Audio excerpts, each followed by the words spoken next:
সম্মানিত দর্শকবৃন্দ, আসসালামু আলাইকুম রাহমাতুল্লাহ। গোপনে বান্দা যখন আল্লাহর নাফরমানি না করে তার প্রভুকে ভয় করে, তখন আমাদের মহান রব অধিক খুশি হয়। এই রকমই একটি গল্প আজকে আপনাদের শোনাবো। আশা করছি আপনাদের ভালো লাগবে। তাহলে চলুন শুরু করা যাক। হযরত উমর ইবনুল খাত্তাব রাদিয়াল্লাহু তাআলা আনহু এর গোলাম আসলাম রাদিয়াল্লাহু তাআলা আনহু বর্ণনা করেন, এক রাতে আমি উমর রাদিয়াল্লাহু তাআলা আনহু এর সাথে ছিলাম। তখন তিনি মদিনাবাসীদের অবস্থা পর্যবেক্ষণের জন্য টহল দিচ্ছিলেন। মাঝরাতে উমর রাদিয়াল্লাহু তাআলা আনহু এমন একটি ঘরের দেয়ালে হেলান দিয়ে দাঁড়ালেন, যে ঘরে মা তার মেয়েকে ডেকে বলছে, মেয়ে আমার, তুমি উঠে দুধের সাথে পানি মেশাও।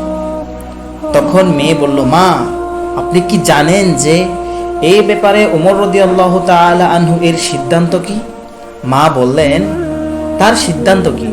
মেয়ে বলল, উমর রাদিয়াল্লাহু তাআলা আনহু একজন ঘোষকের মাধ্যমে এই নির্দেশ দিয়েছেন যে তোমরা দুধের সাথে পানি মিশ্রণ করবে না। এরপরও মা তার মেয়েকে বললেন, তুমি উঠে দুধে পানি মিশাও, কেননা তুমি যে স্থানে আছো এখানে উমর এবং তার ঘোষক তোমাকে দেখবে না। মেয়ে বলল, আল্লাহর শপথ, আমি এমন নই যে সবার সামনে তার আনুগত্য করব এবং গোপনে তার নাফরমানি করব। উমর রাদিয়াল্লাহু তাআলা আনহু সব কথা শুনলেন। তিনি তার গোলাম আসলামকে বললেন, তুমি এই দরজা এবং এই স্থানটি চিনে রেখো। এরপর রাত শেষ হয়ে ভোর হলে উমর রাদিয়াল্লাহু তাআলা আনহু তার গোলাম আসলামকে বললেন, তুমি সেখানে যাও এবং মা মেয়ের অবস্থা পর্যবেক্ষণ করো, তাদের স্বামী আছে কিনা তুমি তা পর্যবেক্ষণ করো।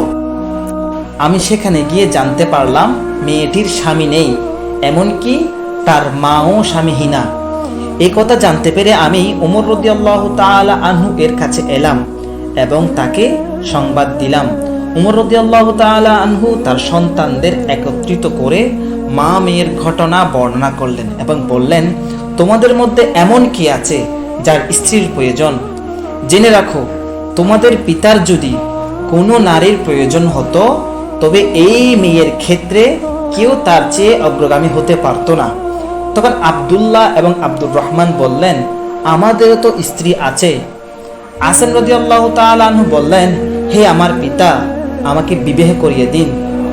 তখন উমর রাদিয়াল্লাহু তাআলা আনহু আসেমকে ওই মেয়ের কাছে পাঠালেন, তাকে বিবাহ করলেন। এই মেয়ের গর্ভে একটি কন্যা সন্তান জন্মগ্রহণ করে।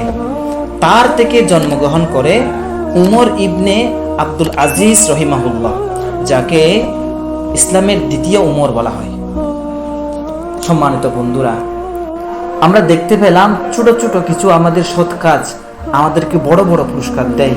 আল্লাহ যেন আমাদেরকে সকলকে এই ধরনের ছোট ছোট কাজ করে আল্লাহকে খুশি করার তৌফিক দান করুক। আমিন। আসসালামু আলাইকুম ওয়া রাহমাতুল্লাহি ওয়া বারাকাতুহু।